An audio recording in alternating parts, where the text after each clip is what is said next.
Nocturnal, one of the greatest albums. Thank you, man. I appreciate it. In hip hop history. Do you believe the Source gave that 3.5 mics? No, that's an egregious. Yeah, they did the Shining by Smith and Wesson also got 3.5. Yeah. Did they have something against y'all? I think the Source just don't get it right. I don't know. And like, the Source just don't get it right. They gave Nas the right amount of mics when they, that first album was a 5 mic album. Absolutely. You understand what I'm saying? Absolutely. Like, they got it right sometimes, but sometimes.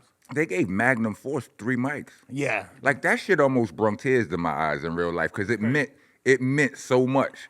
And I remember being on the radio, me and Sean P, we was at a radio station in Atlanta. It might have been Ludacris before Luda was actually a rapper. My memory ain't that good, though. When he was a DJ. Right. Somebody in that radio station handed me that article, handed me that source, and I saw that shit.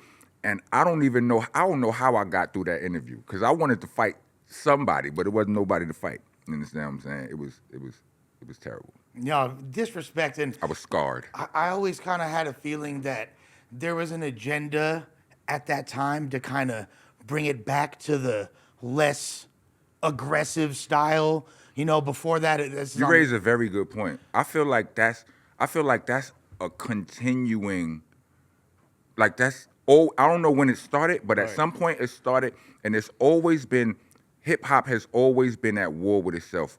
Like it would be like the gritty versus the pretty, right? And the industry wants the pretty to win, for sure. You know what I'm saying? Because the pretty is less aggressive, you know, it's less threatening, it's shinier, you know, it feels more mainstream. You know what I'm saying? More accessible to more fan bases and all of that.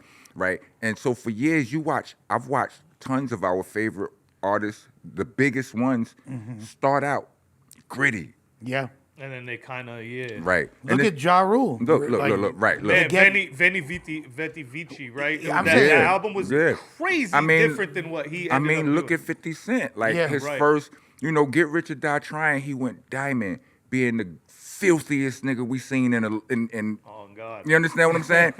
all of the gutter shit. Every meisty, shiesty, filthy thing he could think of to say and do in those raps he did.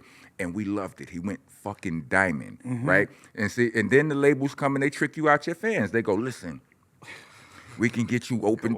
We want to open you up to an even bigger fan base. And they start bringing you.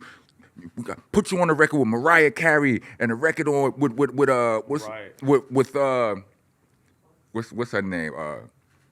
Taylor Swift or whoever, you know what I'm saying? Whoever they could come up with that's bigger, you know, that fan base. And a different fan base to try to, and yeah, it might widen up your fan base, but those songs don't bang the way your shit bang. And because of that, you know, the Massacre sells less, you know what I'm saying? Significantly less than Get Rich or Die Trying, but it's not just it's not 50. This is so many niggas' story. I have the data. Yo, we just hit 400,000 subscribers right here on the Clips channel. So if you want to help us out, click subscribe, get us to 500K. Yeah.